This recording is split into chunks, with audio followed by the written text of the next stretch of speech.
vidaus reikalų ministerijos viešosios tvarkos biuro licenzijavimo valdybos viršininko Audriaus Čiupalos pristatymą, o po to jau seks gynybos resursų agentūros Romaldo Petkevičiaus vyriausiojo patarėjo ir Mariaus Aleknos pristatymai. Tai prašau, Audriau Čiupala, jūsų scena.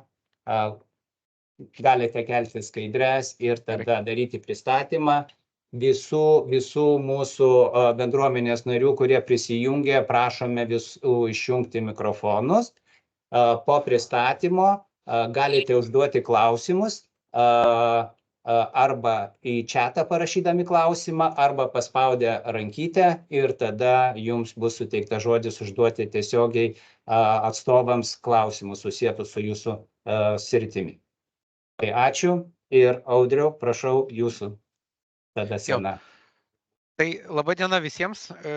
Kažkaip užmačiau, kad aš esu Audrius Čiupola, policijos departamento viešosios tvarkos biuro licenzijavimo valdybos viršininkas. Mūsų valdybos ir atsakomybė yra kontroliuoti ginklų apyvartą ir kontroliuoti įmonės, kurios gamina ginklus. Tai aš gal pradžiai pabandysiu apibrėžti, reiškiasi, kas yra tas ginklas ir ką mes kontroliuojame, kaip tai yra susiję.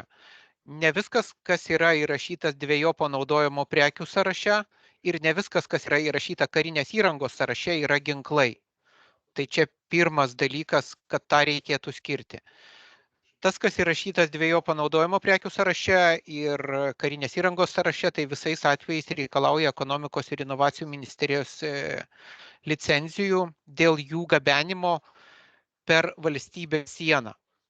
Tų licenzijų irgi ne visais atvejais reikia, jeigu ten prekė siunčiama ES viduje, tai tada reikalinga siuntimo licenzija, jeigu jinai atvyksta iš ES valstybės į Lietuvą, tokiais atvejais jau tos licenzijos nereikia, tą licenciją išduoda ta valstybė, kuri siunčia.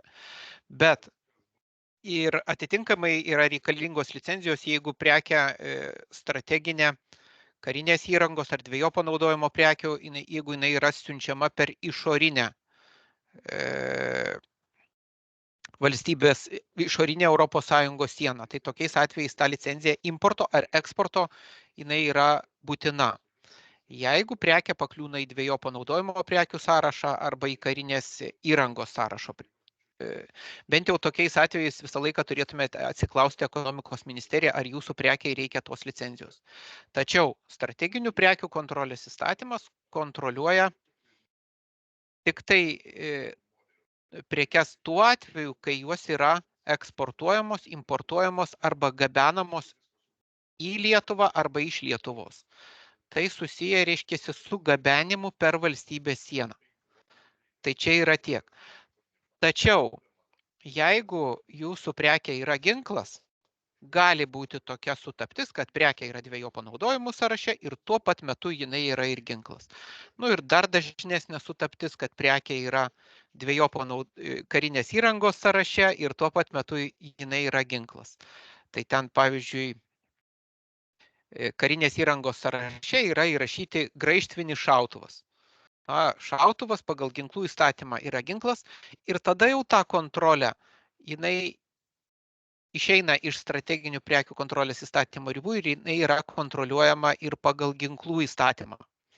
O pagal ginklų įstatymą jau yra kontroliuojamas ne tik tai importas, eksportas ar gabenimas ES viduje, yra kontroliuojama visa apyvarta nuo pat pradžios. Tai reiškia, ar jūs ginklų prekiautumėt, ar jūs jį gamintumėt, jau visais atvejais reikia licenzijos. Tai dabar kaip iš verslo pusės atrodo, reiškia, ta ginklų kontrolė ir kokius reikalavimus reikia atitikti, kad būtų galima Lietuvoje gaminti, prekiauti, importuoti, eksportuoti, verstis tirų šaudyklų veikla. Tai visa tai yra aprašyta ginklų ir šaudmenų kontrolės įstatyme bei poįstatyminiuose teisės aktuose. Tai ta verslo įmonė, kuri nori verstis licenzijuojama veikla, kaip tik dabar rodau pirmą skaidrę, tai tikiuosi, kad matote, tai Pirmas žingsnis, reiškiasi, yra, kad pagal ginklų įstatymo įmonė turi kreiptis ir gauti licenciją verstis ginklų gamybą, ginklų priekybą, priklausomai nuo to, ką ta įmonė ruošiasi daryti. Čia yra dar vienas svarbus dalykas, kad ginklai Lietuvoje jie yra suskirstyti į 4 kategorijas A, B, C, D. Ir jeigu kalbėti apie A kategorijos ginklus, tai yra leidžiama tik tai A kategorijos ginklų gamyba. Privati verslo įmonė gali gaminti ginklus A kategorijos, tačiau negali tais ginklais prekiauti arba užsiimti jų importu eksportu. Lygiai tas pats yra ir su tarpininkavimu. Tarpininkas, jisai gali tarpininkauti dėl BCD kategorijų ginklų. Ginklų parduotuvė gali prekiauti BCD kategorijos ginklais, gali juos importuoti, eksportuoti, tačiau vykdyti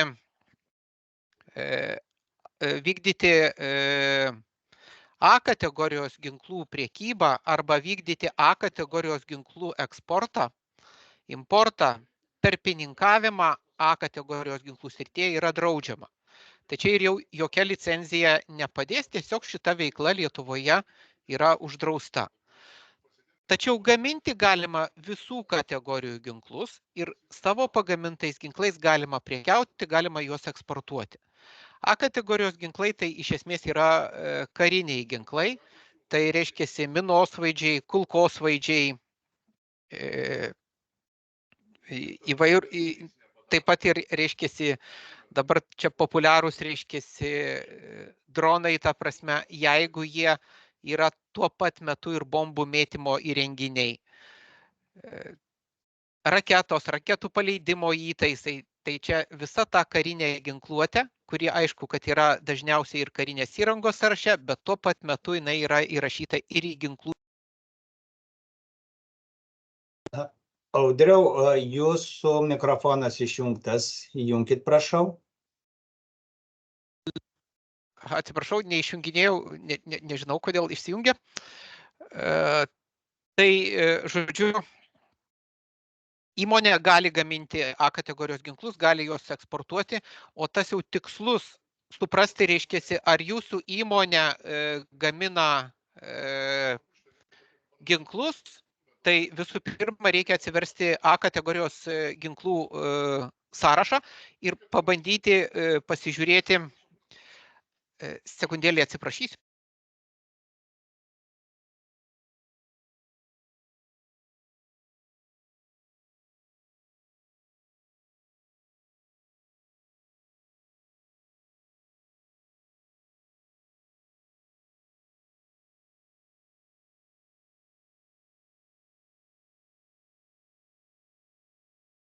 Jo, atsiprašau, šitą pratęsiu dabar.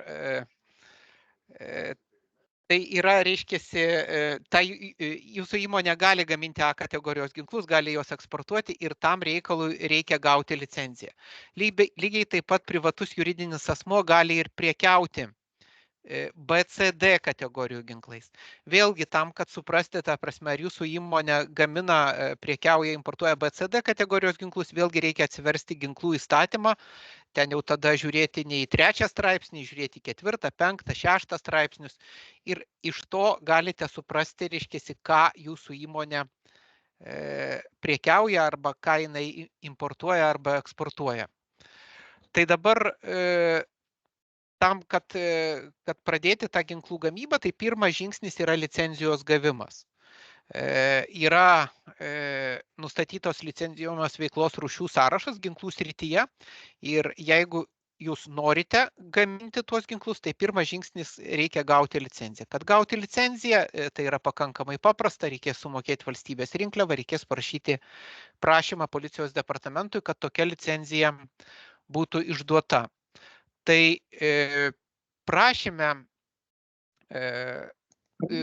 kuris teikiamas, nurodysit įmonės pavadinimą, pridėsit, reiškia, iš registrų centro atspausdintą registracijos pažymėjimą, reikės nurodyti, kas yra jūsų įmonę kontroliuojantis asmenys, tai yra akcininkai, Ir policijos departamentas, gavęs tokį prašymą, per 30 kalendorinių dienų atlieka nustatytus patikrinimus ir išduoda arba atsisako išduoti licenciją. Kalbant apie patikrinimus, tai įmonės administracijos vadovas, įmonę kontroliuojantis asmuo turi atitikti nepriekaištingą reputaciją. Kas yra ta nepriekaištinga reputacija, vėlgi yra nustatyta ginklų įstatyme, tai mes tokius patikrinimus ir atliekama. Tai čia kalbama apie asmens teistumą, administracinės nuobaudos, apie grėsmę valstybės, visuomenės saugumui. Tai šitos patikrinimus policijos departamentas padaro ir, tarkim, jeigu įmonė atitinka nepriekaištingos reputacijos kriterijus, tai licenzija yra išduodama. Tai licenzija jinai tik tai tiek ir reiškia, kad jūsų įmonėje dirba nepriekaištingos reputacijos žmonės ir tokia įmonė galėtų verstis ginklų gamybą, priekybą, importų, eksportų, bet reikės įvykdyti ir kitas sąlygas.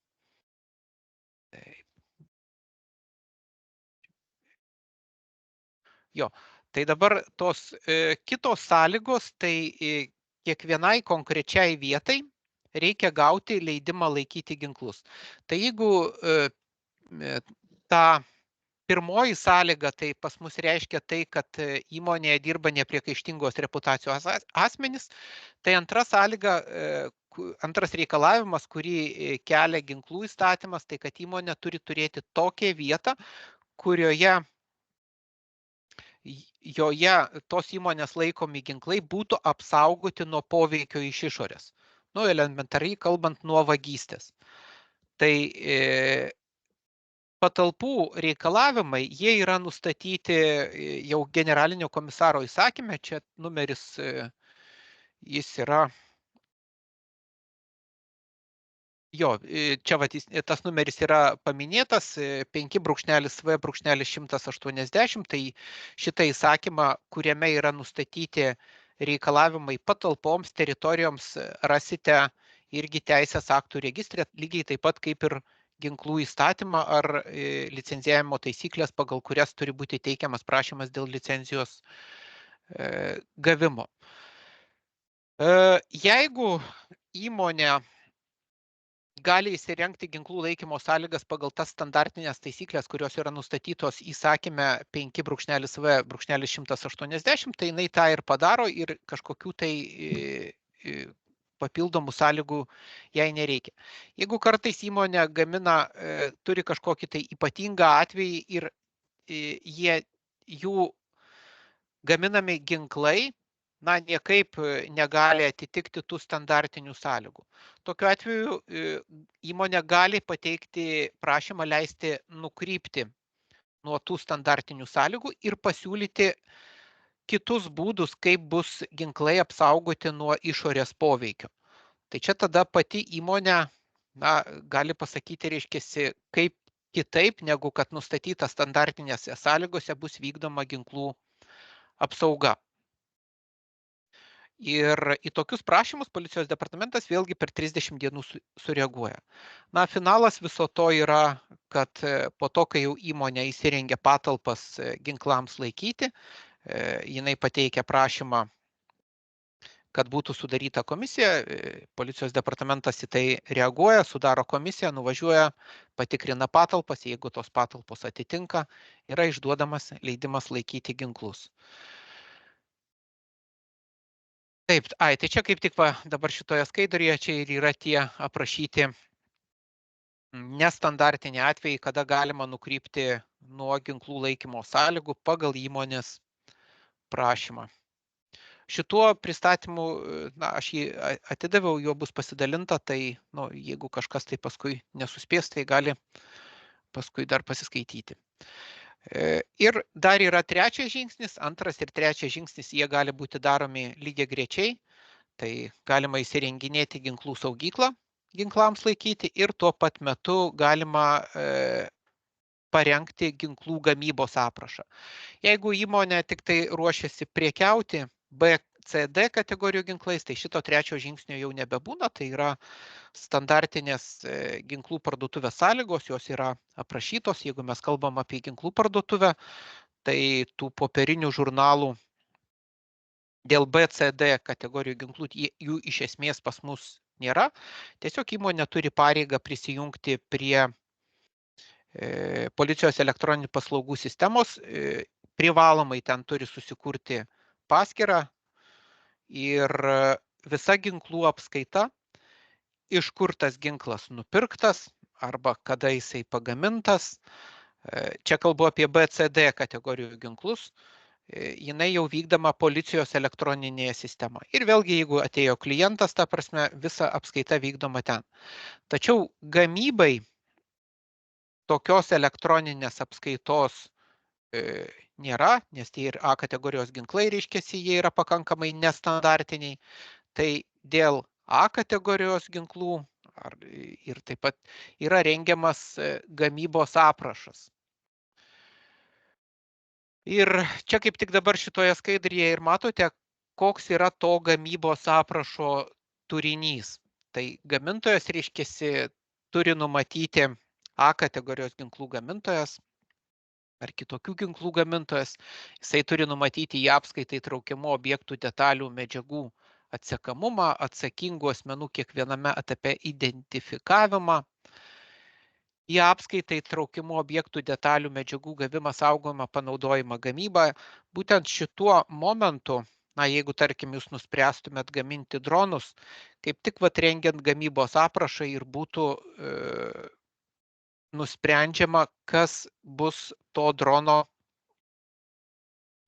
pagrindinės dalis, ginklai. Nes ne visas dronas yra laikomas ginklu ir tarkim tenais, jeigu tai antžeminis dronas, tai turbūt drono važiuoklė jinai nebus laikoma ginklu. Jeigu tai kažkoks tai skraidantis aparatas, tai vėlgi tą skraidyklę, kurį droną išlaiko ore, jinai turbūt irgi nebūtų laikoma ginklu, tačiau jau kitas drono modulis, tas, kuris yra atsakingas už taikinio sunaikinimą, jisai būtų laikomas ginklu ir būtų reikalaujama jį apskaityti. Ir gamintojas ne tik tai turi apskaityti, tačiau turi ir užtikrinti tam tikrą kokybės kontrolę. Jeigu kartais nepasiseka pagaminti to drono iš karto, tai tada turi būti numatytas ir visas brokuotos produkcijos nurašymas, reikia registruoti, reiškiasi, numatyti, kaip bus registruojami tiekėjai ir pirkėjai.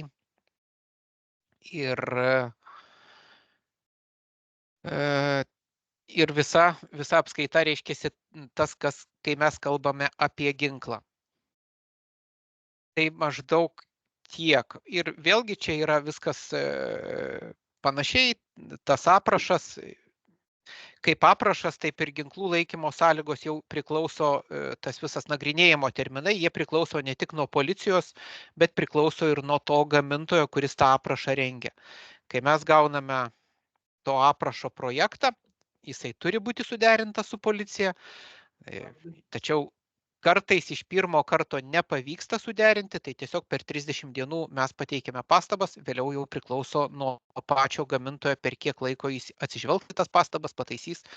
Tai yra tam tikros dėrybos, turbūt taip reikėtų pasakyti.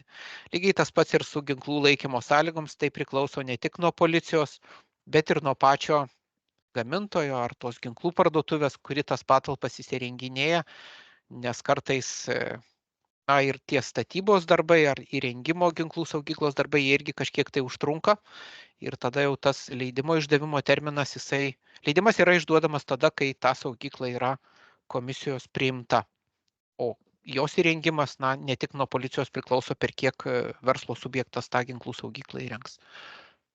Tai tiek aš norėjau pasakyti, nėra viskas taip sudėtinga, darykite ir padarysite. Ačiū, Audriau. Jeigu būtų klausimų, tai tada galėčiau dabar juos atsakyti. Jeigu jau turit klausimų, kelkit ranką, o aš tada iš karto užduosiu jums vieną klausimą, kuris aktualus ir kur kelia dar šiek tiek abejonių, neaiškumų. Tai didžioji dalis, sakykime, mūsų apskritai pramonės dalyvauja, sakykime, gamyboje, bet tiekia dalis ir komponentus, nes Lietuvoje A kategorijos ginkluotės gamintojų turbūt mes turim vienetus, taip? Tai dabar, tarkim, jeigu įmonė gamina komponentą, bet jisai nėra galutinis produktas, ne, tarkim, ar tai gali būti iš metalo konstrukcijos, ar iš elektronikos, ar iš plastiko kažkoks komponentas ar mazgas. Ir jisai eksportuojamas į Vokietiją. Ar tam reikalinga Lietuvoje turėti licenciją? Priklauso nuo to, koks tai yra komponentas. Jį reikia labai detaliai apibūdinti. Jeigu, kaip minėjau, tai yra, pavyzdžiui, drono propeleris. Tai drįsčiau sakyti tokiu atveju, kad šito daikto propelerio paskirtis yra išlaikyti droną ore. Na, manykime taip, vienai be propelerio dronas nukristų turbūt. Ir kitas klausimas, ta prasme, o galbūt jūs į tą Vokietiją tiekiate granatos atkabinimo modulį. Tai šitas daiktas jau būtų tada laikomas ginklu. Bet kiekvieną kartą, vis dėlto reikalinga kažkokia tai techninė specifikacija, kad būtų galima suprasti, ar tas daiktas, kurį gamintojas gamina, ar jisai skirtas naikinti taikiniui.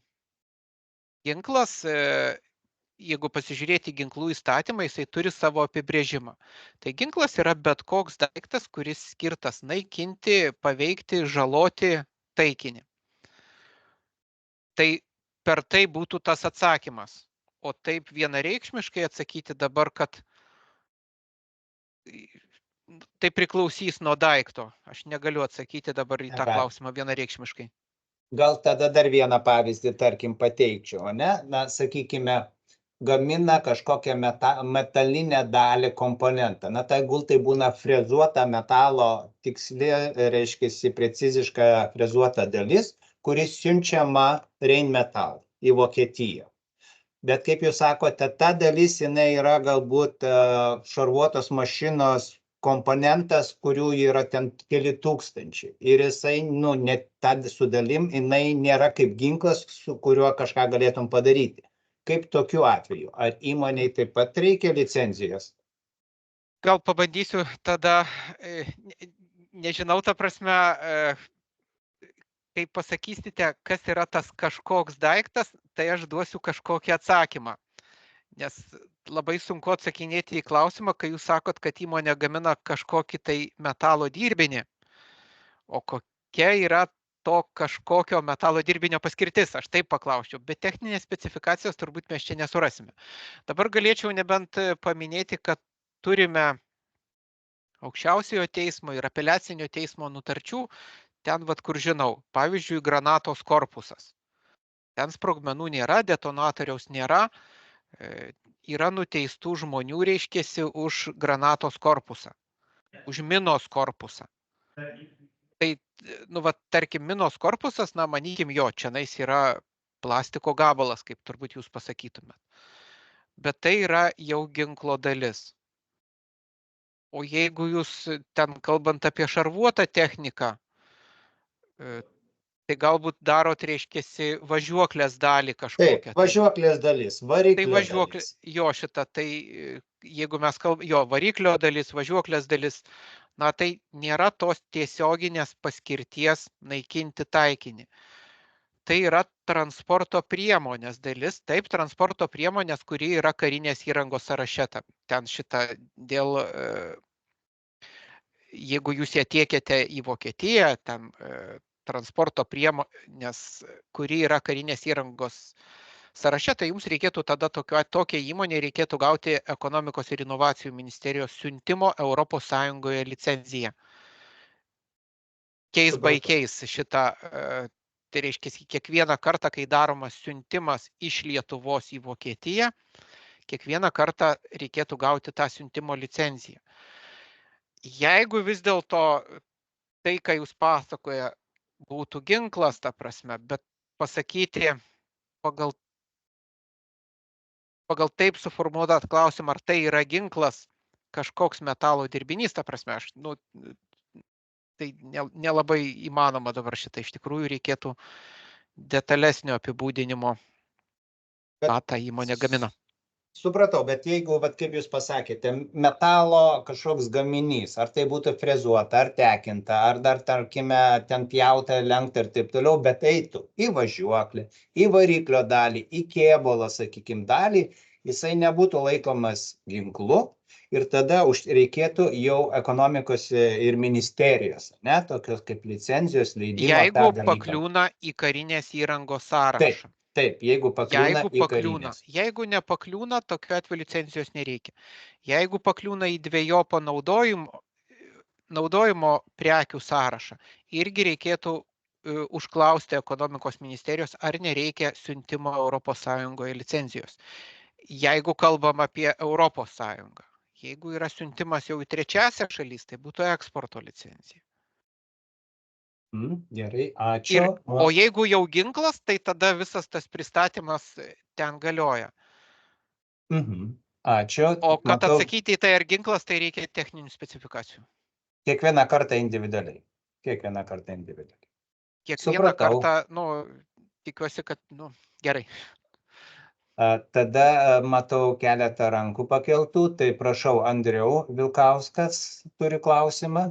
Tai dar jūs jau daug perklausėt, aš galbūt šiek tiek patikslinsiu klausimą. Pavyzdžiui, būtų daužiklis gaminamas, šiaip pats jisai ginklo daužiklis, tai yra, kai sakoma, kapsulės inicijavimui ir, ta prasme, šaudmens, kai sakoma, įveiklinimui ginkle. Klausimas toksai būtų, jeigu jūs laikytumėte jį tada kaip tada jau ginklo dalį, nors jisai pats pavieniui tai yra kaip adata, ta prasme, kai kas net iš šono net nelabai suprastų, kad čia į ginklą panašus dalykas, tai tada klausimas, ar vis dėlto taikytumėte tas ginklų kontrolės įstatymo reikalavimus. Ir jeigu tada taikytumėte, ar būtų galima tada diskusiją turėti, kad būtų bent jau supaprastintos fizinės apsaugos priemonės, tai renginėti visokius seifus, laikymų, ar ką, tai būtų nubiškai, tiesą pasakius, galbūt net ir per stiprus reikalavimas ir daug kažko. Ne, tai ten aš minėjau, ta prasme, įmonė turi galimybę pasiūlyti kitokias sąlygas, nei nustatytos tos standartinės. Standartinės taip, tai kai jūs minėjot, ginklų saugyklai turi būti tie ginklai laikomi seife. Tačiau net standartinėse sąlygose yra išimčių, kada to seifo nereikia. Tiesiog pabandykit paskaityti. Ir dar maža to, jeigu net ir tai įmonė mato, kad gali užtikrinti apsaugą nuo išorės poveikio kažkokiamis kitomis priemonės, ir šitą galit pasiūlyti. Bet tokių yra daug, dar tokių, pavadinkim taip, aš manau, kad greitų metų pas jūs vis tiek bus labai daug krūva interesantų, kurie turės krūvą klausimų ir jie visą laiką iškils, nes ta prasme, kai tie dalykai nėra taip aptarti ir tas net kiekvieną atveju visą laiką visi su siūlymais bėgs. Mano klausimas yra, ar būtų bent jau... Tai dėl daužiklio, tai čia dar pakankamai paprastas klausimas. Taip, čia labai paprastas. Jisai būtų ginklas, o kad tų atvejų būna, tai taip, bet ir teismų irgi būna ta prasme jeigu veža pistoleto vamzdį kaip metalo dirbinį, tai iki tol, kol būna pagaunami ir yra teismo tų nuosprendžių vėliau jie atsiranda. Čia tiesiog pistoleto vamzdžius gabeno irgi kaip metalo dirbinius, ta prasme tol, kol nepagavo, viskas gerai, ta prasme o kai pagauna, ir tada specialistas parašo, kad čia yra ginklo dalis, tai jinai ginklo dalis. Čia manau, kad žmonės, kurie planuos gamybą ir investicijas, man tokiais dalykais tikriausiai neužsiminės, bet visą laiką planuojant investicijas yra labai svarbu, ta prasme, numatyti ir tuos visom tom, šalia priemonėm įsivertinti jų kaštus. Ir po kol kas tai dar bus ne taip paprasta, bet manau, kad diskusijoje po truputėlį tiek su jumis, tiek su kitom kolegom, ko gero viskas tas išaiškės su laiku. Ačiū. Matau dar vieną ranką, Rasa Mulevičienė, prašau. Sveiki, Harijo Elektrasa. Klausimas, jeigu iš anksto žinom, kad sistema, mes gaminam elektros valdymo sistemas laivams ir dabar dideliai yra užklausimai, ateina kariniai laivai su užklausimais. Mano klausimas, jeigu iš anksto žinom, kad tai yra Marine Military arba Navy, tas vadinamas laivas, ir pagrindinė laivo valdymo sistema, reiškiasi velenas ir su juo susijęs elektrinė valdymo dalis, ta visa vadinamas propulsion yra. Ar reikalinga licenzija, ar reikia gauti specialius leidimus iš inovacijų ministerijos? Čia pirmas klausimas. Ir Norvegija, kaip ir ne Europos Sąjungos šalis, bet, kaip ir visi suprantam, tai čia yra. Tai dabar aš atmintinai to karinės įrangos sąrašo nežinau. Čia yra dvigubos paskirties, jeigu šiaip... Dvigubos paskirties prekė. Tai jeigu tai yra dvejopo naudojimo prekė, dvejopo naudojimo tas sąrašas vadinasi, ir jūsų prekė pakliuvo į dvejopo naudojimo, tai tada taip. Ir į Norvegiją eksporto licenzija. Čia jau tada būtų, jeigu jūs žinot, kad tai pakliūna į dvejopo naudojimo prekių sąrašą, tai tada reikėtų kreiptis dėl kiekvieno atvejo, kai darote eksportą iš Lietuvos į Norvegiją, reikia gauti Ekonomikos ir inovacijų ministerijos eksporto licenciją pagal strateginių prekių kontrolės įstatymą.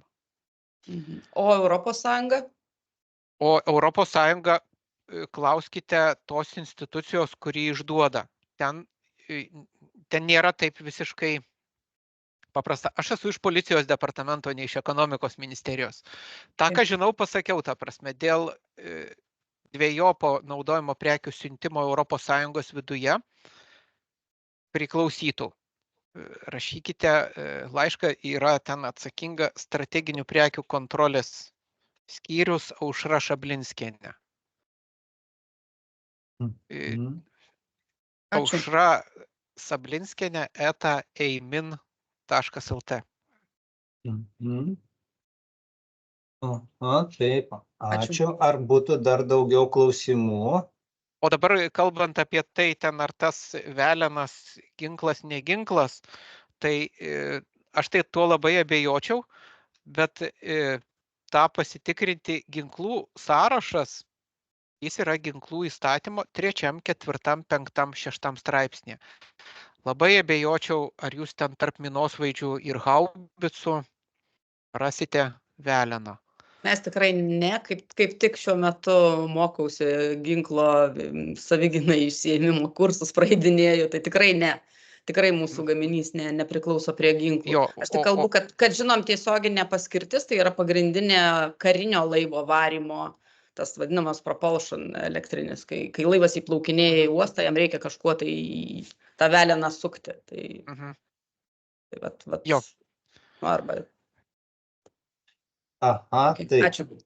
Daugiau klausimų nematau, tai tada dar vieną paskutinę, Audriau, aš jums užduosiu klausimą. Jūs minėjote, tarkime, kad žvalgybiniai dronai, tarkime, su kamerom, su optikom, jie nėra tiesiogiai karinės paskirties. Ir tarkime, jeigu mūsų įmonės dabar įsitrauktų ir pradėtų gaminti ar tiek komponentus, ar pačius žvalgybinius dronus, tam licenzijavimo nereikia. Tai pats dronas, jisai vis tiek gali būti karinės įrangos sąraše. Ir dvejopo naudojimo prekių sąraše jis irgi gali būti. Dauguma jų ten įrašyti ir tik tai ten jau tie dronai, kurie tam tikrų buvimo ore parametrų neatitinka, jie tada nėra nei ten, nei ten. Tai dažniausiai tam žvalgybiniam dronui Ekonomikos ir inovacijų ministerijos kažkokios tai licencijos gabenti per valstybės sieną reikės. O žvalgybinis dronas į ginklų sąrašą nepakliūtų. Supratau. Taip, bet kaip čia atsakyti, ar yra licencijavimas ar nėra? Gabenimai per valstybės sieną jisai yra pagal strateginių prekių kontrolės įstatymą. Aš galbūt patikslinsiu. Kaip ginklas jis nėra kontroliuojamas. Mes kartais licencijavimą labai tiesmukai suprantam kaip ginklų licencijavimą, tai čia dar mums patiems reikės labai atsiskirti ginklų ir tiesiog kaip strateginės prekės arba dvigubos paskirties prekės. Tai čia dėl to kartais tas biški miswordingas gaunasi. Bet dronų aš tikrai galiu pasakyti, tas žvalgybiniai tikrai nėra ginklų, tas, pavadinkim, seifų nereikės jiems. Gerai, ačiū tada labai. Kaip ginklas nėra kontroliuojamas turbūt, o kaip strateginė prekė yra kontroliuojamas. Tai va tiek. Ačiū tada, Audriau, daugiau klausimų nematau. Gerai. Tada kviečiu Gynybos resursų agentūros atstovą prie Krašto apsaugos ministerijos. Šitą aš dar kažkiek tai tol, kol laikas leidžia, dar pabūsiu šitą, o paskui šitą tiesiog atsijungsiu, tai aš šitą atsisveikinu ir dar pasyviai kažkiek tai paklausysiu tada. Ačiū visiems. Ačiū. Labas rytas visiems, dėkui. Tikiuosi girdit. Taip girdime, taip girdime. Labai gerai, Romualdai. labai malonu. Dėkui Limbrai už organizavimą ir aišku, dėkui policijos departamentui. Iš tikrųjų ir mums patiems buvo įdomu išgirsti ir pasiklausyti, o Limbrai dėkui už tai, kad domitės ir iš tikrųjų manau, kad turit matymą vieną ar kitą įmonę pereiti į tą statusą, kai vienaip ar kitaip gaminsit ar eksportuosit ginklus. Mes skatinam ir tą, ir gamybą mūsų reikmėms, mūsų neužmirškite, jeigu pradėsit gaminti mūsų poreikių. O jeigu eksportuosi, tai tik dar geriau, tai atsidursim didesniam tokiam europiniam ar tarptautiniam žemėlapį su mūsų ginklais. Tai aš esu atsargos pulkininkas Romualdas Petkevičius, Krašto apsaugos gynybos resursų agentūrai prie Krašto apsaugos ministerijos dirbu vyriausiu patarėju ir čia su kolegom mes kaip tik kuruojam ir tą mūsų bendravimą ir bendradarbiavimą su mes strategiškai sakydavom su gynybos pramonė, bet dabar auginam jūsų dėka, irgi jūsų intereso dėka auginam tą bendradarbiavimą apskritai su Lietuvos pramonė, kadangi iš tikrųjų ne tik ta pramonės dalis, kuri save identifikuoja kaip gynybos pramonė, bet ir tokios įmonės, kurios apsijungusios į kitas asociacijas, iš tikrųjų turi tradiciškai ko pasiūlyti Krašto apsaugos ministerijai ir ginkluotųjų pajėgų stiprinimui. Ir aišku, labai malonu girdėti, kad domitės. Aš turiu tokią mažą prezentaciją, man atrodo, kolegos perdavė, tai jeigu būtų galima ją paleisti, aš tada gal apžvelgčiau tokią, kadangi pirmą kartą su jumis susitinkam, tai gal iš tikrųjų kaip mes organizuojam tą reiškia savo įsigijimų procesą, bet ne tik, mes užsiimam čia gynybos resursų agentūrui ne tik tais, reiškia, visais centralizuotais ginkluotės ir kitos įrangos reikalingos kariuomeniai įsigijimais, bet taip pat užsiimam ir tokią mokslinę inovacinę veiklą. Tai iš tikrųjų manau, kad bus jums gal iš tikrųjų aktualu pasižiūrėti, kaip mes tą darom, kokie yra mechanizmai ir skatinsim jūs aktyviai su mumis bendradarbiauti ir bendrauti, jeigu bus kokių klausimų. Tai aš paimsiu pirmą dalį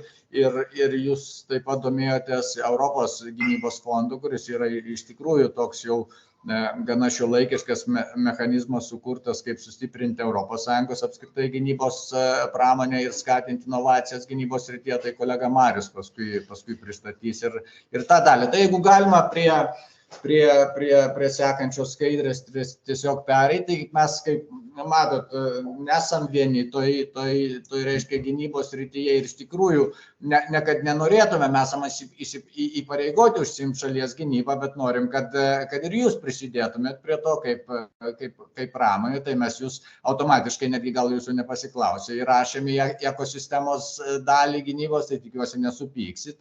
Ir aišku, čia buvo paminėta tiek ekonomikos ir inovacijų ministerija, kuri irgi dalyvauja apskritai Lietuvos pramonės skatinime, bet ir tos gynybinės dalies skatinime.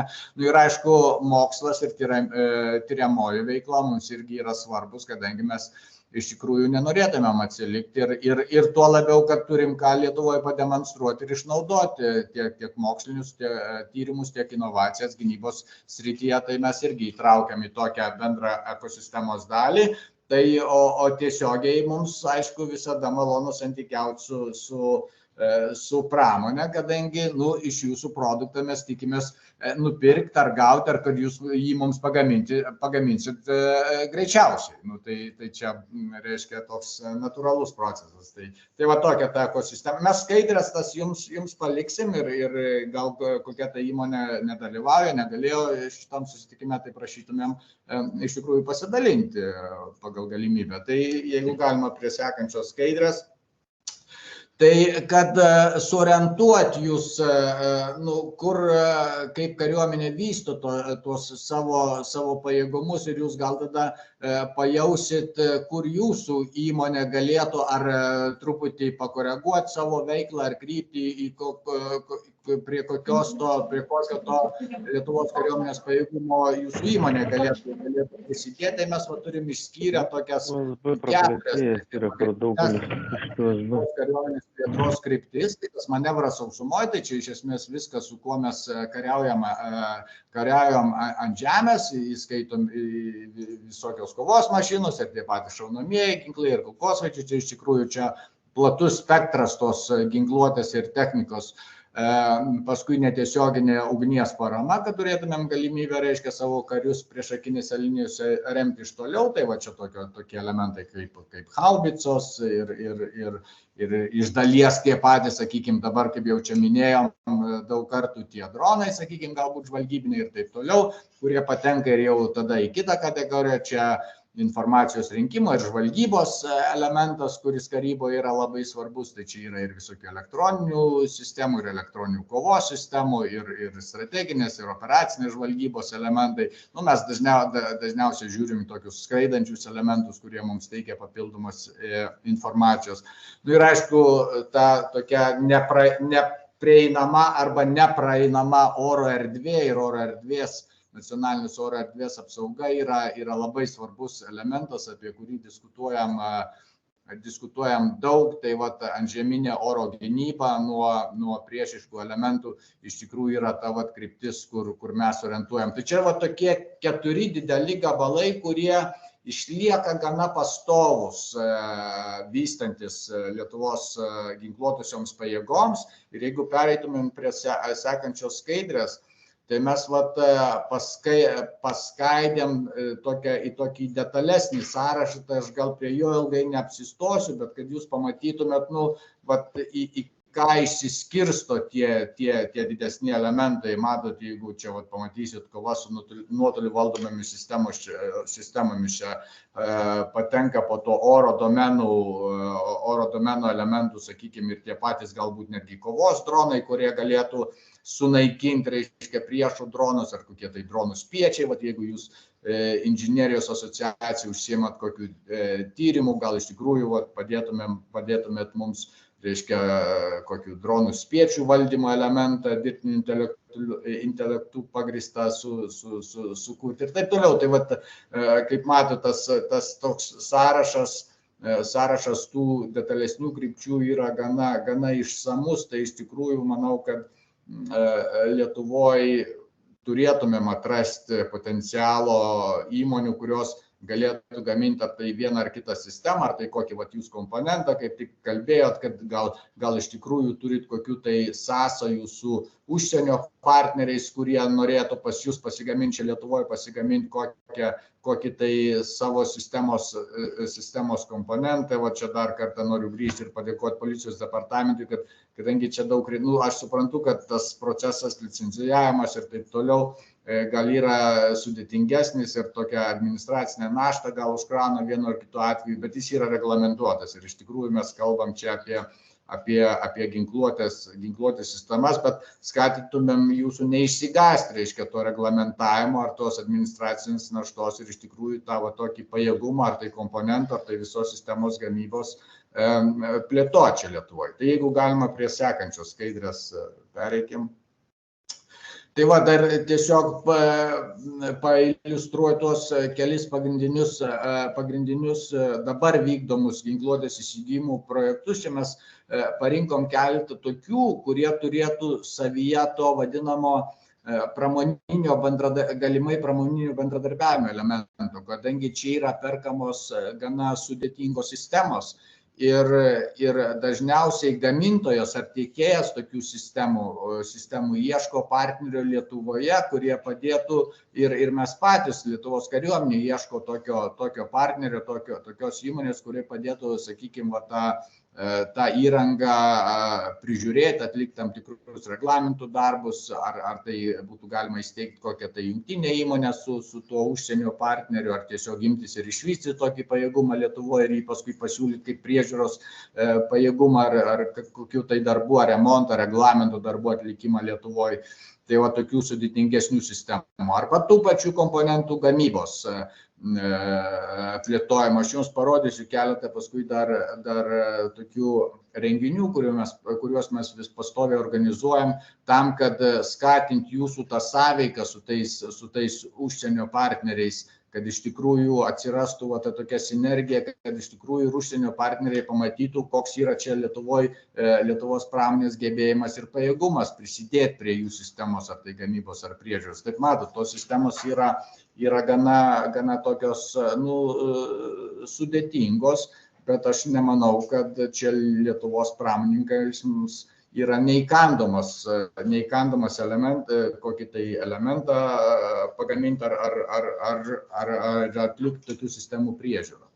Tai jeigu galima prie sekančios skaidrės. Tai vat, kalbėjom apie bepiločius, žinot, čia iš tikrųjų yra daug kalbam ir iš tikrųjų va šitam elemente norima įtraukti Lietuvos pramonės potencialą, kadangi iš tikrųjų yra sprendimų tokių, kuriuos jau dabar Lietuvos čia pramonė siūlo tiek remdama karą Ukrainai ir iš tikrųjų jau yra visa eilė išmoktų pamokų iš tų skraidančių aparatų, kurie yra perdodami Ukrainai. Tai vat, Krašto apsaugos ministerija jau šiais metais ruošiasi pradėti visą eilę įsigijimų, visokių tipų. Mes tuos bepiločius skraidančius orlaivius klasifikuojam pagal NATO klasifikaciją į kovinius mažo, mini ir mikro tipo dronus. Jie yra skirti atskiroms kovinėms funkcijoms atlikti. Tai iš tikrųjų skatinčiau stebėti mūsų įsigijimus, aš jums parodysiu, kaip jūs tą galite lengvai padaryti. Tai va tokios tos technologijos iš tikrųjų mums yra svarbios ir išliks svarbios dar ne vienus metus. Tai jeigu galima dar toliau. Tai va, tai čia tiesiog keli pavyzdžiai, kur jau vyksta pramoninis bendradarbiavimas ir užsienio partneriai būtent Lietuvoje yra susiradę partnerį, kuris jiems vienaip ar kitaip padėtų vykdyti kai kurios tai priežiūros ar gamybos darbus. Gal čia vieną kitą iš tų kompanijų ir pažįsta. Tikriausiai toks vienas iš paskutinių buvo Lithuanian Defense Services, teikta kartu su vokiečių KMV gamintojų ar Kandeso koncernų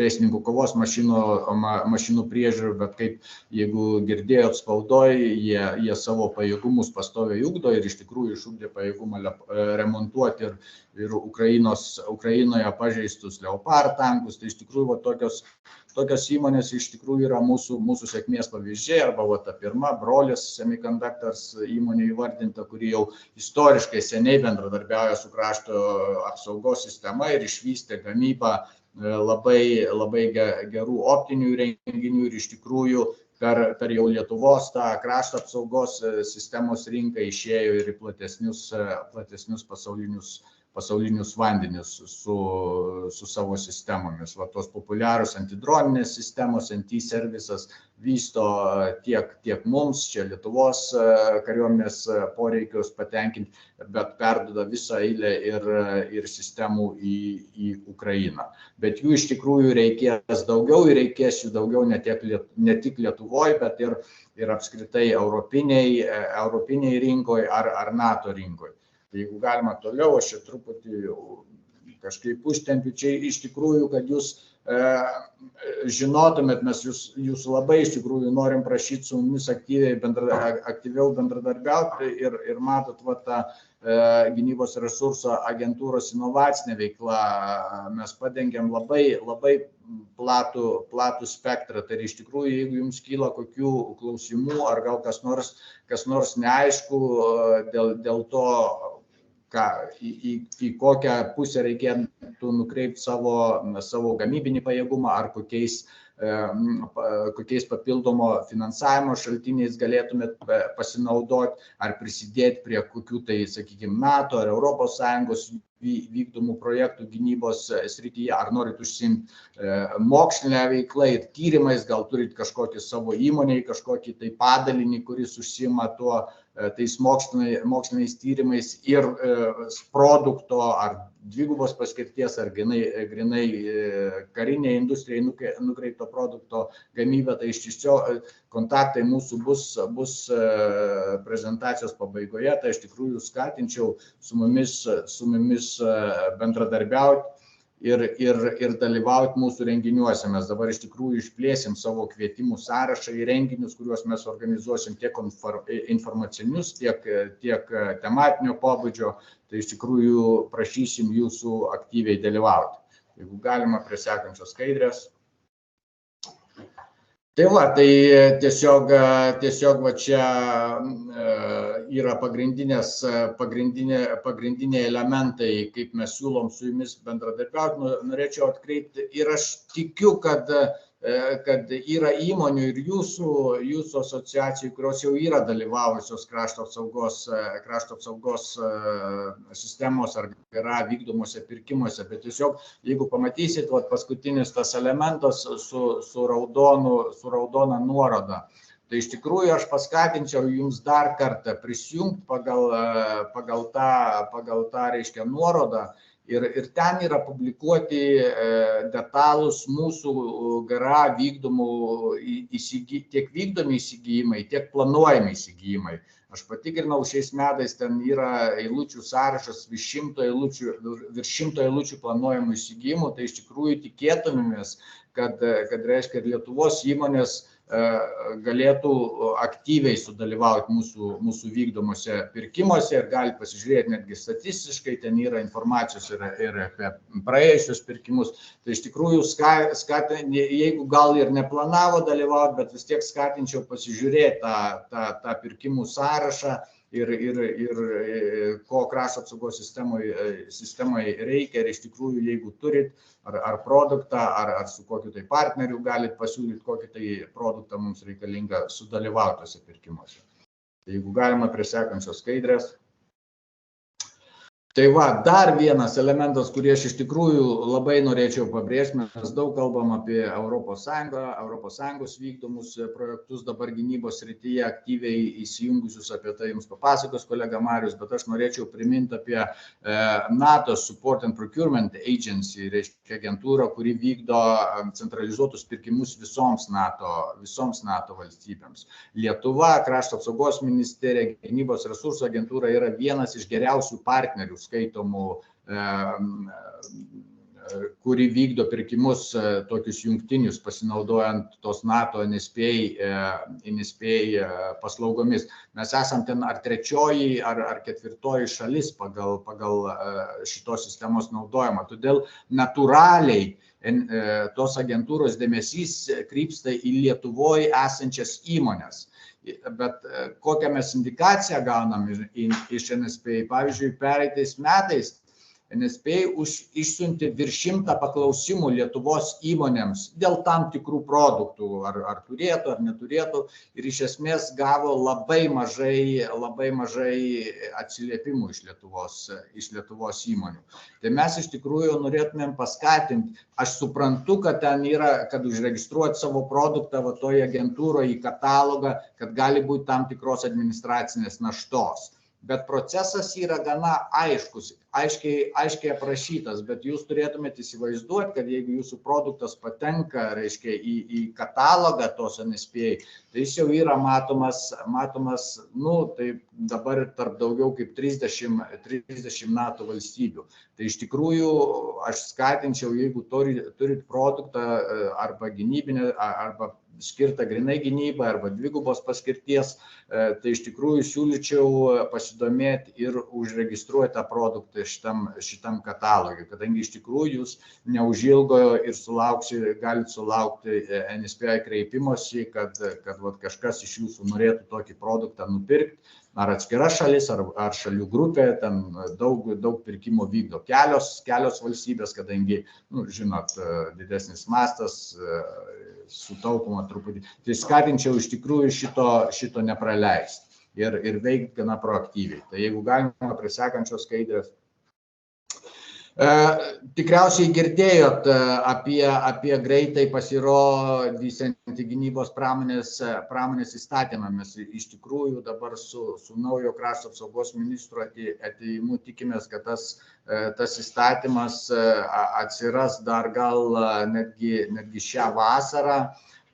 Tai iš tikrųjų, ką jis palengvins, tai pagrindinis dalykas bus palengvintas tas vadinamas pramoninis bendradarbiavimas. Tai iš tikrųjų Lietuvos įmonėms atsiras daugiau galimybių, lengviau įgyvendinamų galimybių bendradarbiaujant su užsienio partneriais ir tuo pačiu užsienio partneriai, iš kurių krašto apsaugos sistema vykdys didesnės vertės įsigijimus, bus skatinami ar įpareigojami tam tikrą procentą investuoti čia Lietuvoje. Tai iš tikrųjų, kai tas įstatymas pasirodys, gal bus proga, mes tikimės, kad bus proga jums jį atskirai pristatyti ir įgyvendinamąsias tvarkas, kurias mes čia paruošim, kad iš tikrųjų visiems būtų aišku. Ir aišku, bus skatinamas tas technologijų vystinimas ir inovacijos, ką tas reiškia. Iš esmės, dėl kai kurių produktų vystymo ir gamybos bus galima vykdyti tikslinius valstybinius užsakymus. Tai iš tikrųjų, jeigu kompanija turi potencialą tam tikram produktui išvystyti, tai įsigaliojus tam įstatymai, kad patenkinti tam tikrus krašto apsaugos ministerijos poreikius, mes iš tikrųjų galėsim kreiptis ir turėsim mechanizmą, kaip įvykdyti tą tokį glaudesnį bendradarbiavimą nuo produkto vystymo iki galutinai jo įsigijimo ir taip toliau. Tai aš irgi skatinčiau tą priemonę, kai jį įsigalios pasinaudoti. Tai jeigu galima, prie sekančios skaidrės. Tai aišku, nenorim užmiršti ir savo kolegos, tiek policijos departamentas minėjo, kad ekonomikos ministerija ir inovacijų agentūra iš tikrųjų irgi prisideda čia ir padeda mums, reiškia, skatinti tiek lietuvišką gynybos pramonę, bet tame tarpe ir užsienio partnerių ateimą į Lietuvą. Tai irgi neužmirškit, kad agentūra yra, aišku, su ją jūs susidursit licenzijavimo klausimais kai kuriais, bet iš tikrųjų, jeigu susirasit partnerį, kuris norėtų investuoti Lietuvoje ar kartu su jūsų įmonė, ar atskirai, tai iš tikrųjų inovacijų ar investuok Lietuvoje ir ekonomikos ministerija turi visą eilę priemonių, kaip tokias investicijas, už vis investicijas gynybos srityje skatinti. Tai mes iš tikrųjų irgi skatintumėm jūs domėtis. Jeigu nenorit tiesiogiai, tai domėkitės per mus, mes jūs suvesim sutinkamai žmonėm. Sekantis skaidrė, jeigu galima. Tai kai kurie renginiai, kurie jau yra suplanuoti ir jūs iš tikrųjų gausit arba tiesiogiai įmonės, bet mes stengiamės per asociacijas išsiuntinėti kvietimus į renginius. Kaip matot, artimiausias bus Europos gynybos fondo informacinės dienos, tai iš tikrųjų skatintumėm pasinaudoti. Jūs dabar gausit tam tikros informacijos, bet ten bus daugiau praktinės informacijos. Baltijos technologijų, TechPad konferencija, kurią mes planuojam birželio pradžioje organizuoti. Ir visa iš tikrųjų eilė renginių, kurių mes patys organizuojam, bet mes taip pat skatinam tuos užsienio partnerius, iš kurių įsigijam įrangos organizuoti čia pramonės dienas, tai apie jas irgi jūs atskirai informuosim. Tai jeigu galima, sekančią skaidrę ir aš, man atrodo, čia yra mūsų kontaktai, iš tikrųjų naudokitės tais kontaktais. Yra dar vienas, pirmasis kontaktas inovacijos @mil.lt. Tai čia yra nauja Lietuvos kariuomenės jau iniciatyva sukurta tokia, kaip, nesakyčiau, kad paslauga, kadangi mums patiems reikia tą, ką jūs ten darytumėt, bet jie sukūrė, reiškia, tokią platformą, kur iš tikrųjų įmonės, kurios turi vieno ar kito ginklo prototipą, galėtų kreiptis tiesiogiai į Lietuvos kariuomenę, kad jie sudarytų sąlygas tą prototipą pabandyti, išbandyti kažkaip. Sakykime, jūs kažką kuriat, jis dar nėra toks prototipas, kurį jau galėtumėt siūlyti ten gamybai ar pirkimui ar skeilinimui. Jūs galite tiesiog su Lietuvos kariuomenė pagal tą pirmą elektroninio laiško adresą susisiekti ir susitarti, jie sudarys jums galimybę, sakysim, ar mūsų poligonė, ar ten, jeigu gaminat kažkokį tai gal aprangos detalę Lietuvos kariuomenei norit pasiūlyti kažkokią, tai jie suteiks jums galimybę tiesiog tokią produkciją pabandyti. Nu, tokiais bendresniais klausimais, tai iš tikrųjų prašyčiau kontaktuoti su mumis ir labai prašyčiau, čia jau mūsų gynybos resursų agentūros įsigijimų, kaip čia skyrių, jau dabar perduodu prašymą.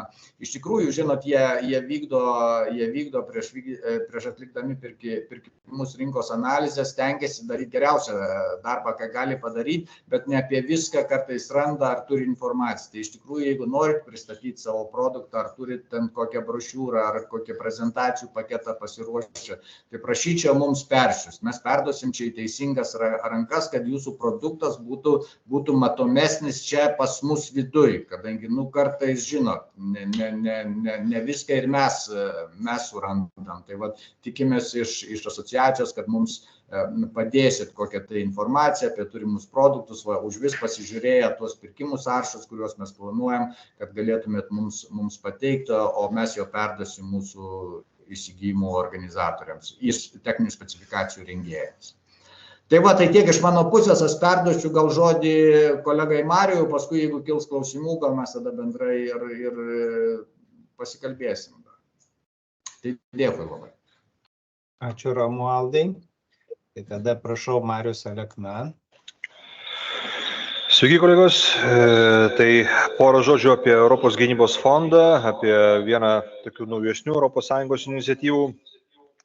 Tai pradėsime galbūt nuo to, kad prieš keletą metų, kokiais 17-18 metais, kalbant apie ES ir apie bet kokią gynybinius projektus, į gynybą buvo žiūrima kaip į tabų, kad niekada iš centrinio biudžeto niekam nebus skiriama gynybos reikalams. Aišku, išimtis būdavo CSDP operacijos įvairios misijos, bet matoma kaip pagrindinė institucija ar organizacija šitiems reikalams buvo matoma NATO. Na, po 14 metų šalių požiūris į tą dalyką kito ir, žinoma, Europos komisijos žingsniai, ir tam reikalui buvo pradedama nuo mažų programų, kaip pabandymo, tarkim, viena iš programų Prepared Reaction on Defense Research, tai yra gynybos technologijų tyrimams skirta programa, startavo 17 metais. Porą metų trunkanti programai buvo skirima 90 milijonų eurų, vėliau buvo pereita prie vystymo programos, šiek tiek didesnių biudžetų, 500 milijardo, jinai truko iki 20 metų, o nuo 21 metų vis dėlto su naujos komisijos atėjimu jau buvo nuspręsta startuoti su Europos gynybos fondu. Labai rimta iniciatyva, apimančia 7 metus ir 8 milijardus eurų. Tai yra vidutiniškai vieniems metams ši programa skiria per 1,2 milijardo eurų. Kaip matote, vizualioje schemoje dalis piniginių lėšų yra skiriama tyrimams ir dalis yra vystymui. Ir fondo filosofija yra tokia, kad tai, ką mokslininkai sukuria, vėliau su pramonės pagalba yra vystoma, kad visą tai baigtųsi kažkuo, kas yra apčiuopama, tai yra kariniais pajėgumais. Tai negali mokslas skirti dėmesio vien tik tai mokslui arba, tarkim, pramonė pelnui, tai turi baigtis kažkokia pradėtinė verte ES šalims, gynybos ministerijoms ir ES šalių saugumui. Kitą skaidrę, prašau. Europos gynybos fondo arba European Defense Fund vyksmo ciklas. Tai iliustracija, aš jums tik tai pasakysiu keliais sakiniais, kad, tarkim, dabar yra 24 metai, 23 metų kvietimus atliepusios Lietuvos įmonės laukia vis dar rezultatų ir mes jau planuojam 26, 25 ir 27 metam darbo programas ir tos darbo programos iš esmės atspindi viso to fondo turinį. Sekančią skaidrę. Jau galima,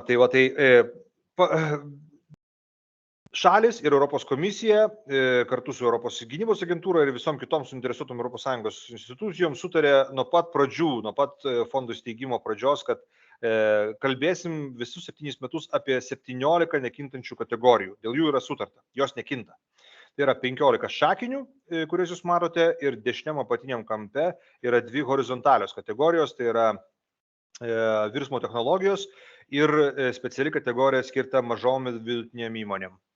Taigi, sekančią skaidrę. Kaip matote, pavyzdžiui, aš jums iliustracijai įkėliau porą darbo programų, kaip tai atrodo tos darbo programos.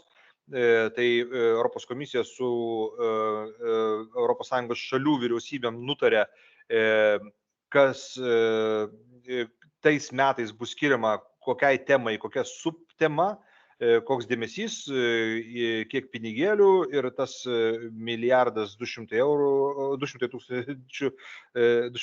eurų arba grubiai milijardas padalinamas taip, kad jisai neviršytų 1,2 milijardo kas metus, kiekvienai sričiai skiriant atitinkamai dėmesį. Tai jūs matote šitoje schemoje mėlynai pažymėtas eilutes, tai yra su tyrimai susijusi veikla finansuojama ir žaliai tai yra vystymu.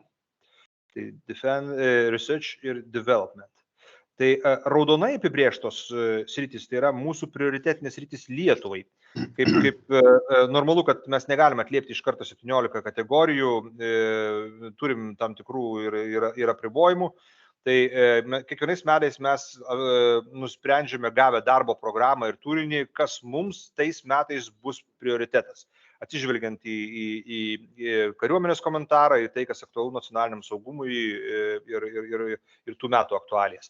Tai 22 metais, tarkim, buvo 5 mūsų prioritetinės kategorijos, kuriam mes skiriam didesnį dėmesį. Tai reiškia, kad jeigu Lietuvos įmonės dalyvauja kažkokiuose konsorciumuose ir tikisi, tarkim, paramos iš vyriausybės vienokios ar kitos, ar politinės paramos, ar finansinės, ar kitokios, tai ar administracinės, tai jeigu jų vystoma veikla yra šitų prioritetų sąraše, yra didesnė tikimybė, kad jie tą paramą gaus. Kitą skaidrę, prašau. 23 metų programa atrodė štai taip, tai jau matote, kad tų prioritetinių sričių skaičius šiek tiek pasikeitė. Tai mes apsibrėžėme ne tik tai kategorijose, bet ir subkategorijose, tam tikrose mažesnėse, siauresnėse temose.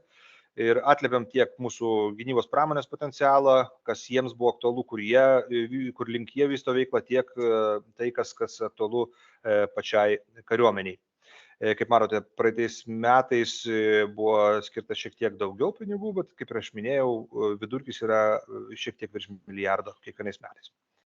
Tiesa, lėšų paskirstymas nėra kažkoksai geografinis, kaip kokiuose struktūriniuose fonduose, ar ten dar kažkur, kad tarkim, Lietuva gali gauti tiek, ar ten Latvija tiek. Tai kiekvienas projektas turi turėti europinę pridėtinę vertę ir finansavimas skiriamas konsorciumam. Kas sudaro to konsorciumą, čia jau yra šalių įmonių reikalas, kiek jūs įsitraukia šitą veiklą, kiek sugeba projektų sugeneruoti ir kaip jiems sekasi paskui vėliau atrankoje. Sekančią skaidrę. Štai kaip atrodo 24 metų, tai yra naujausia darbo programa, paskelbta buvo ne per seniausiai. Vėlgi 17 kategorijų, ar temų, subtemos, kurios yra unikalios būtent šiem metam ir atitinkamai jiems skiriamos piniginės eilutės. Tai šią informaciją jūs galite gauti viešai ir labai detaliai Europos komisijos direktorato DG DEFIS, tai toks direktoratas yra gynybos pramonės ir kosmoso direktoratas. jo interneto svetainėje yra labai daug detalios informacijos. Jeigu norite paprašiau rasti kelią į tą svetainę, tai apsilankykite Gynybos resursų agentūros svetainėje, ten yra visos reikalingos nuorodos, palengvins jūsų kelią. Tai va, tai kvietimai šiems metams dar nėra paskelbti, jie bus paskelbti neužilgo, bet jau orientuotis įmonės gali ieškoti partnerių, ieškoti primų, didelių kompanijų, su kuriamis galėtų aplikuoti ir teikti savo pasiūlymus. Tai tradiciškai programą kuruojantis direktoratas rengia informacinės dienas, mes lygiai taip pat rengiam informacinės dienas Lietuvoje, direktoratas Briuselyje, tai Briuselyje jos 28-29 gegužės vyks, šiek tiek anksčiau, gegužės 21 Lietuvoje. Jų metu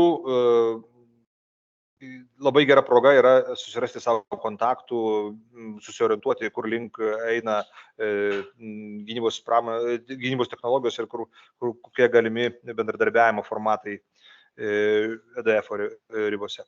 Sekančią skaidrę gal. Tinkamumo dalyvauti sąlygos. Tai jos šiek tiek skiriasi, EDF šiek tiek skiriasi nuo kitų ES iniciatyvų ir programų. Tai kuo skiriasi, tai juo norima išjudinti gynybos pramonės bendradarbiavimą, kad ne vien tik tai didžiosios valstybės, kurios turi didelės ir pažangės pramonės ir įvairialypės, bet ir mažos valstybės su savo mažom vidutinėm įmonėm įsijungtų. Taigi, mažiausiai konsorciumą turi sudaryti ar pasiūlymą, kuris konsorciumas reikia 3 šalis, 3 ES šalis. Mažiau projektas bus atmestas ir net nesvarstomas. Daugiau gerai, ribos nėra. Gali būti visos ES šalis su trigubai tiek įmonių. Gavėjai, subjektai, infrastruktūra, įranga, lėšos, resursai turi išlikti ES arba Norvegijoje. Norvegija šiuo atveju turi šiek tiek išskirtinį statusą, savanoriškai netgi pasiūlė ir įnašą į Europos gynybos fondo bendrą biudžetą. Taigi, nors ir yra trečioji šalis, ne ES narė, bet aktyviai dalyvauja šito iniciatyvoje ir turi tam tikrų išlygų, kurių, pavyzdžiui, tarkim, neturi Jungtinė karalystė. Kol kas.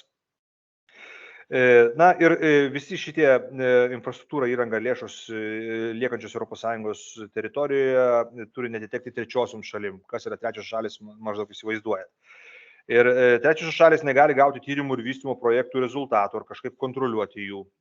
Dalyvauti formaliai trečios šalis gali, bet teisiškai tai turi būti atribota. Turi Europos komisijai įrodyti dalyviai, kad to nebus ir neatsitrus, tarkim, autorinės teisės kažkur Izraelyje ar Indijoje ar Baltarusijoje. Sekančią skaidrę. Kalbant apie finansavimą, yra visa eilė schemų, kurios nusako, kaip viskas finansuojama. Jeigu taip paprastai supaprastinant, tai tyrimo veiksmai, visi projektai orientuoti į tyrimus yra finansuojami 100%. Tai reiškia, kad valstybės įsikišimo čionais nereikia. Konsorciumas su įmonėm aplikuoja, teikia savo siūlymus, komisija vertina ir atitinkamai gauna arba negauna finansavimą konsorciumas. Tarkim, jeigu tai yra plėtros arba vystymo projektai, angliškai development, čia jau reikalingas šioks toks kofinansavimas, todėl valstybės vaidmuo čia yra šiek tiek didesnis. Taigi, kartais konsorciumus dalyvaujančios šalis yra prašomos pateikti mažiausiai kelis, tarkim, vyriausybių įsipareigojimus, kofinansuoti arba paremti tą vystomą technologiją. Tai ir žinoma, už dalyvavimą kitose gynybos iniciatyvose galima gauti šiokių tokių bonusų. Tarkim, jeigu tai yra daugiau mažų vidutinių įmonių įtraukta, tai galite gauti tam tikrą bonusą. Jeigu tos įmonės yra cross-border, tarkim, prancūzų, vokiečių ir italų Prime įmonės yra prisitraukę Latvijų, Estų ar Bulgarų mažas įmonėlės, jos vėlgi gauna bonusą, jeigu jos jau dalyvauja tokiuose programuose kaip PESCO, regioninio bendradarbiavimo projektuose, vėlgi gauna tam tikrą nuošimtį, yra tam tikrų išlygų. Ir jos visos yra mūsų regiono ir mūsų įmonių naudai. Sekančią skaidrę, prašau. Štai kaip atrodo projekto pavyzdys, žemiau esančioje nuorodoje jūs matote, kad galima su tais projektais, su jau buvusiais projektais, kurie gavo finansavimą, kuriuose netgi dalyvavo Lietuvos įmonės ir tos įmonės netgi yra ir įvardintos, kaip kokiose srityse, kokiose šakose jos dalyvavo, kokį finansavimą gavo pats projektas, kiek kiekviena įmonė gavo, tai niekad nesužinosim šito dalyko, Europos komisija žino, bet slepia. Tai va, bet jūs maždaug galite pamatyti mastą, pobūdį, trukmę ir panašius dalykus. Sekantį skaidrę.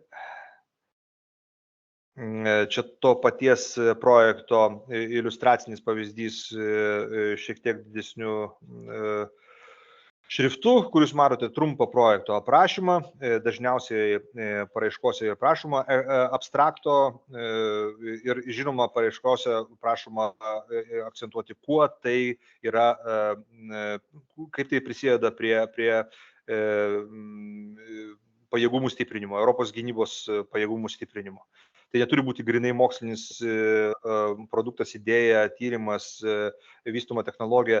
Tai turi būti naudinga naudos gavėjui. Tai yra kažkokios šalies ar grupių šalies kariuomenėms, karinėms ginkluotoms pajėgoms. Sekančią skaidrę. Čia aš sustosiu su savo prezentaciją, tai porą naudingų nuorodų jums, tai yra nuoroda į mūsų agentūros puslapį.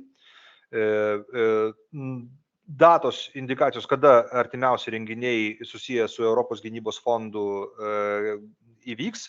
Datos jau yra aiškios, bet dar registracija neprasidėjusi. Mes apie registraciją informuosime, dažniausiai informuojame, kaip ir kolega mano minėjo, jau per asociacijas patogiausias būdas ir žinoma savo svetainėje. Nuoroda į Europos gynybos ir pramonės ir kosmoso direktoratą, ten jūs gausite daugiau informacijos, detalios, tarp kitko visas archyvas informacinių dienų, pitchingų sesijų ten yra, ten jūs galite susirasti ir laisvą minutę radę pasižiūrėti, paanalizuoti, kaip tai atrodo. Ir žinoma, nuoroda į Funding and Tender Portal, tai yra jau specialus Europos komisijos portalas, kurio pagalba konsorciumai savo pasiūlymus teikia kvietimams. Ir bet kokiu Europos gynybos fondo klausimų galite siūsti klausimus mums tiesiog į elektroniniu paštu, paskutinę nuorodą. Jeigu ir dabar, aš suprantu, kad čia labai daug tos informacijos, dabar jeigu minčių kažkokių ir klausimų nebus, ateityje atsiras, kreipkitės drąsiai, pagal išgalės atsakysim, suvesim, rasim kažkokį sprendimą ir atsakymą. Tai čia aš sustosiu ir mes su kolega laukiam jūsų klausimų ir reakcijų. Taip, ačiū labai Romualdui Petkevičiui ir Mariui Aleknai už pristatymą. Jau iš karto matau rankytę, tai prašau, Rasa Mulevičienė, jūsų klausimas. Sveiki, dar kartą. Konsorciumo kūrimui valstybės patvirtintas patikimumo garantas, kas tas yra, kas jį išduoda, kur jis gaunamas?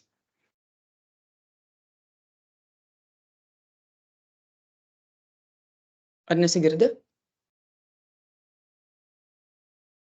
Girdisi puikiai. Gal galite patikslinti, ką jūs turite omeny? Skaidrėje, kur buvo apie mažiausiai 3 šalių konsorciumus kuriamus, buvo nurodyta, kad reikės valstybių patvirtinto patikimumo garanto. Čia mes turbūt šnekam apie trečiasias šalis, jų įsitraukimo atvejus. Ai, čia trečiom šalims, ne 3 šalys, bet trečiom šalims. Okay, trečiom šalims. Ačiū. Ar dar būtų klausimų?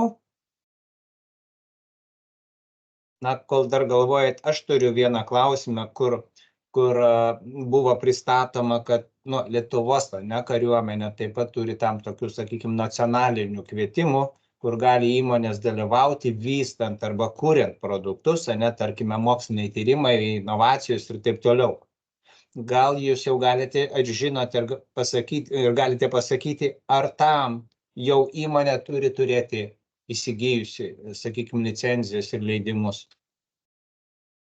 Ar tik tai laimint konkursą ir jau gaminant prekę ir ją pateikiant reikia turėti licenciją? Dėkui už klausimą, iš tikrųjų labai aktualus klausimas, kadangi mes čia ruošiamės neužilgo kaip tik paskelbti porą projektų, kuriuos norėtumėm vystyti čia ryšium su parama Ukrainai išminavimo plėtroj. Tai iš esmės nereikia licencijų turėti, užtenka tame pradinėme atveju tik tai idėjos, kaip sakant, kurie atitiktų mūsų tą poreikį ir įmonė iš tikrųjų gali dalyvauti tame kvietime ir iš tikrųjų, jeigu produktas bus atrinktas kaip potencialus, tada mes jau dirbsim kartu, bet jūs galėsit pradėti darbus prie tyriamai veiklą ir paskui darbus prie prototipo gamybos ir taip toliau. Ir ką minėjau, tas naujas ginklų pramonės įstatymas dar labiau, ne kad jis ir reglamentuos, bet tuo pačiu ir paskatins, reiškia, tą tokią netgi užsakomąją tyriamąją ir paskui gal gamybinę veiklą. Tai iš tikrųjų, pakol kas galit nesirūpinti tom licencijom ar šito, tik tai turėkit gerų idėjų arba jau netgi gal produktų užuomazgų. Ačiū. Aš dar vieną klausimą turiu. Jūs dabar minėjote, reiškia rengiamas gynybos ir saugumo pramonės įstatymas, kuriame bus numatyta tam tikrų teigiamų dalykų, kur Lietuvos pramonės įmonės galės gaminti, tiekti ir įsilieti tiekimo grandinės. Bet taip pat visai neseniai buvo inicijuotas esamo ginklų ir šaudmenų įstatymo pakeitimas, kur ten taip pat atsiranda keletas tokių punktų, kaip pagreitinti įmonių įsitraukimą, kur ten tam tikrom dalim nereikia licencijavimo, kur viešųjų pirkimų pakeitimas atsiranda, kai įpareigojimas užsienio kompanijoms parduodančioms ginkluotę užsakyti aptarnavimą ir taip toliau. Tai jūsų manymu, kuris čia dabar tas svarbiausias bus, ar jie abudu galios, jeigu bus priimti pakeitimai ir naujas įstatymas? Nes mes tokio, žinot, kartais tos biurokratinės labai įstatyminės bazės tiek daug, kad tada belieka tik skaityti daug išnašų ir nuorodų, žiūrėkite tokį įstatymą, žiūrėkite tokį teisės aktą, ir tada įmonės pradeda nesuprasti, ką reikia daryti, o ką VRM-as pasakė, kad daug galima traktavimo teisinio, kur atrodo viskas gerai, bet iš tikrųjų gali padaryti klaidą ir tada dar turėsi baudžiamą atsakomybę. Jo, dėkui už klausimą. Suprantu, kad teisinė bazė kartais gaunasi komplikuota dėl ginklų kontrolės įstatymų. Tai iniciatorius buvo ekonomikos ir inovacijų ministerija, tų kelių ten, man atrodo, 4 elementai, kai kurie yra keičiami, kurie palengvintų. Ir aišku, tas įstatymas, jeigu bus priimtos tos pataisos, tai jis vis tiek liks galioti ir juo reikės vadovautis, ar su tom pataisom, ar be tų pataisų, tik tiek, kad iš tikrųjų mes visada taip sakėm ir dabar išgirdom ir iš policijos departamentų, kad tas įstatymas yra įveikiamas, jis nėra toks jau ten visiškas stabdis, aišku, gali būti kai kurios, kaip sakė, čia tų gal ar kokių dviprasmybių ar neaiškumų, bet yra ir tam tikrų išimčių, kurias įmonės gali siūlyti netgi gyventinant to įstatymo nuorodas. Taip, bet kuriuo atveju įstatymas išliks galioti.